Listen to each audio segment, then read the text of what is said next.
Baik, Assalamualaikum warahmatullahi wabarakatuh. Di video ini saya akan menjelaskan tentang pengembangan koleksi digital dan kebijakan digitalisasi di perpustakaan. Nama saya Muhammad Ilham Mursyid Mudakir dengan NIM 43. Oke, saya lanjut. Nah, jadi apa itu perkembangan koleksi digital dan kebijakan digitalisasi di perpustakaan? Jadi ini itu memahami transformasi perpustakaan di era digital dari strategi akuisisi, lalu ada kebijakan digitalisasi hingga pelestarian koleksi jangka panjang untuk layanan yang inklusif dan berkelanjutan. Lalu selanjutnya, ini pengertian dari perpustakaan digital atau digital perpustakaan. Nah, itu apa itu koleksi digital? Nah, koleksi digital itu adalah kumpulan bahan informasi dalam format digital yang dapat diakses, dikelola, dan dilestarikan secara elektronik. Nah, koleksi ini tuh juga mencakup berbagai jenis konten. Konten digitalnya itu bisa berupa buku, jurnal, atau bukan jurnal sih, artikel, atau skripsi mahasiswa, atau tesis dari dosen-dosen kita, atau penelitian-penelitian dosen kita juga bisa. Nah, koleksi digital itu juga memungkinkan perpustakaan itu memperluas jaringan layanan. Nah, jadi dengan adanya perpustakaan digital ini apa itu mas jaringan maksudnya jaringan yang dijangkau itu akan semakin luas karena semua orang pasti bisa mengaksesnya.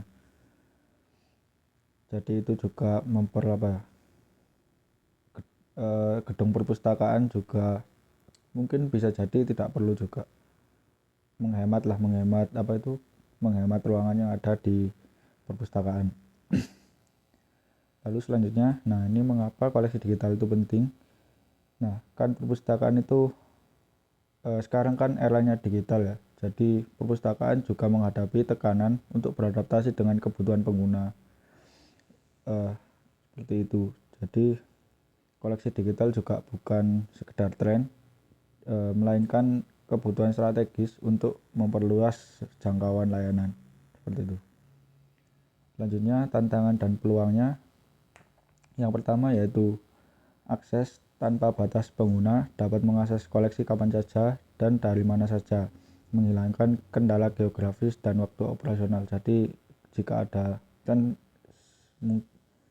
sepertinya sekarang itu jarang ya ada manusia yang tidak memiliki HP, jadi semua orang bisa, jika ada perpustakaan digital itu semua orang bisa mengaksesnya di internet. Lalu yang kedua itu digitalisasi mengurangi ketergantungan pada ruang fisik, memungkinkan perpustakaan menyimpan lebih banyak konten dalam infrastruktur digital. Nah, itu juga betul. Jadi dengan adanya perpustakaan digital itu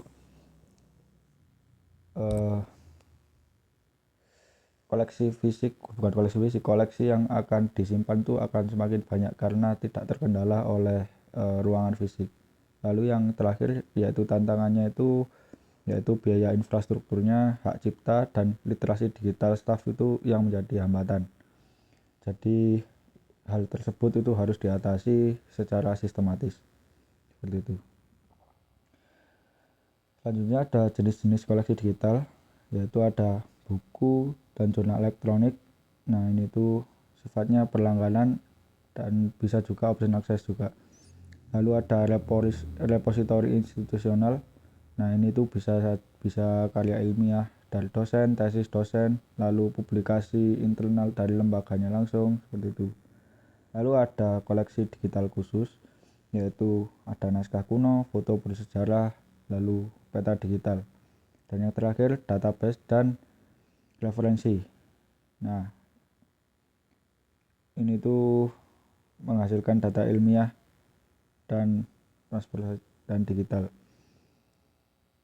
Selanjutnya, ini tahapan pengembangan koleksi digital dari akuisisi hingga akses. Nah, perkembangan koleksi digital itu mengikuti siklus terstruktur yang memastikan setiap materi melewati proses seleksi, pengadaan, pengorganisasian, dan penyediaan akses terukur. Nah, tahap pertama itu ada perencanaan, lalu selanjutnya ada akuisisi, lalu yang ketiga ada pengkatalogan, yang keempat penyimpanan, dan yang terakhir baru akses. Jadi setiap tahapan itu memerlukan koordinasi lintas fungsi, mulai dari pustakawan seleksi, lalu staf teknis hingga tim TI juga, untuk memastikan koleksi yang berkualitas dan mudah digunakan oleh pengguna. Selanjutnya ada teknologi pendukung dalam perkembangan koleksi digital. Nah, yang pertama itu ada sistem manajemen repository platform seperti DSpace, Eplin, dan Koha. Nah, ini itu memungkinkan pengelolaan, penyimpanan, dan distribusi koleksi digital secara terpusat dan terstandarisasi. Yang kedua itu ada sistem penemuan atau discovery. Nah, ini itu seperti Google, jadi pengguna itu dapat dengan mudah mencari kata kunci itu, seperti Google lah intinya. Nah, toolsnya itu seperti Primo, Summon, dan EBSCO Discovery Service. Nah, ini memungkinkan pengguna mencari seluruh koleksi dari satu antarmuka terpadu. Yang ketiga itu ada infrastruktur cloud dan backup penyimpanan berbasis cloud. Nah, ini itu seperti contoh softwarenya seperti AWS dan Google Cloud.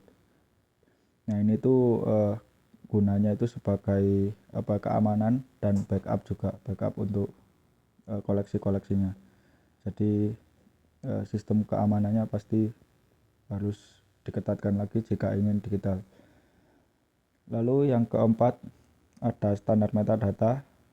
Penerapan standar Dublin Core, MARC 21 dan MODS itu memastikan interoperabilitas dan kemudahan pertukaran antar data perpustakaan. Nah, yang selanjutnya kebijakan digitalisasi, urgensi dan ruang lingkupnya. Kebijakan digitalisasi itu berfungsi sebagai landasan hukum dan operasional yang mengatur prioritas, standar, dan prosedur digitalisasi. Tanpa kebijakannya yang jelas, upaya digitalisasi berisiko tidak konsisten, boros sumber daya, dan rentan terhadap pelanggaran hak cipta. Nah, ada 4 pedoman untuk kebijakan digitalisasi, yaitu yang pertama itu ada seleksi materi. Nah, itu kriteria bahan yang diprioritaskan untuk didigitalkan. Yang kedua, standar kualitas, resolusi, format file, dan standar teknis. Yang ketiga itu hak akses, siapa yang boleh mengakses dan bagaimana. Lalu preservasi. Nah, ini rencana pelestarian untuk jangka panjang. Nah, itu ada elemen kunci kebijakannya, yaitu visi dan misi digitalisasi, ruang lingkup dan prioritas koleksi, prosedur kerja dan standar teknis. Selanjutnya ada pengelolaan hak cipta dan lisensi, lalu ada anggaran dan sumber daya, dan yang terakhir ada evaluasi dan pembaruan berkala. Selanjutnya ada strategi dan metode digitalisasi dokumen fisik. Digitalisasi dokumen fisik itu memerlukan pendekatan yang metodologis dan yang cermat untuk menjaga kualitas hasil, melindungi bahan asli, dan memastikan efisiensi proses. Nah, tahap pertama untuk strateginya yaitu yang pertama persiapan. Nah, kondisi bahan diperiksa, dibersihkan, dan diprioritaskan berdasarkan nilai historis dan permintaan pengguna. Yang strategi kedua yaitu pemilihan metode, scanner flap untuk dokumen tipis karena kamera overhead, untuk naskah rapuh atau OCR untuk teks cetak. Lalu strategi yang ketiga, proses digitalisasi, yaitu standar resolusi minimal 300 dpi untuk teks dan 600 dpi untuk gambar dengan format TIFF sebagai master file. Lalu strategi yang keempat itu kontrol kualitas, yaitu pemeriksaan akurasi gambar, kelengkapan halaman, dan kebenaran metadata sebelum dipublikasikan. Yang terakhir ada publikasi dan akses. Nah, ini tuh PDF filenya itu diunggah ke repository dengan akses terkontrol sesuai kebijakan hak cipta dan lisensi.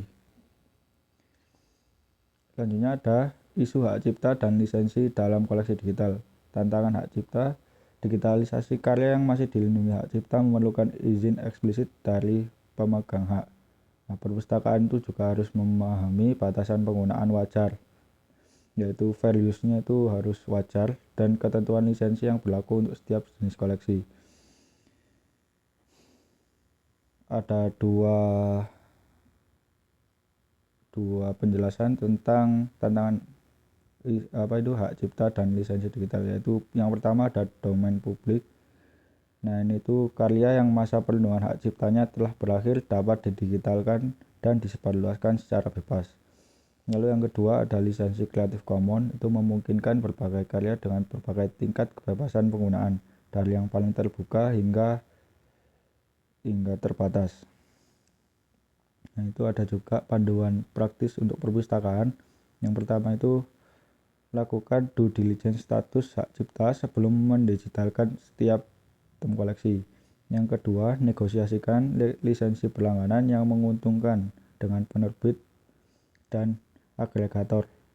Yang ketiga itu terapkan sistem kontrol akses berbasis autentifikasi untuk koleksi berlisensi. Dan yang terakhir ada sediakan pedoman penggunaan yang jelas bagi pengguna akhir koleksi digital. Selanjutnya ada pemeliharaan dan pelestarian koleksi digital jangka panjang. Yang pertama ada migrasi format. Jadi itu memindahkan koleksi ke format file yang lebih baru secara berkala untuk mengatasi keusangan teknologi dan memastikan kompatibilitas. Jadi jika filenya sudah usang itu bisa diganti secara berkala biar memastikan kompatibilitasnya itu. Lalu yang kedua ada sistem backup berlapis. Nah, ini menerapkan strategi 321, 3 salinan data, 2 media berbeda, dan 1 salinan di lokasi terpisah atau cloud. Lalu yang ketiga ada audit berkala, yaitu pemeriksaan rutin terhadap integritas file, kelengkapan metadata, dan fungsional sistem untuk mendeteksi masalah lebih awal. Yang keempat ada kemitraan preservasi, yaitu bergabung dengan jaringan seperti Clocks, Portico, atau Logs untuk preservasi kolektif koleksi digital nasional dan internasional. Nah, selanjutnya itu ada studi kasus dan diskusi tentang ini tadi topik tadi. Nah, ini ada best practices perpustakaan di Indonesia. Yang pertama ada studi kasus di Perpustakaan Nasional atau Perpusnas. Nah, mengembangkan IPUSNAS dan repositori digital nasional yang menampung jutaan koleksi, termasuk naskah kuno dan karya kompetitor kontemporer maksudnya. Nah, kebijakan digitalisasi yang terstruktur dengan prioritas pada warisan budaya Indonesia. Lalu yang kedua ada di Universitas Gadjah Mada atau UGM. Nah, ini tuh dia membangun repositori institusional berbasis DSpace yang mengintegrasikan tesis, disertasi, dan publikasi dosen menjadi model bagi perguruan tinggi lain di Indonesia. Mungkin sekian dulu presentasi dari saya, kurang lebihnya mohon maaf. Assalamualaikum warahmatullahi wabarakatuh.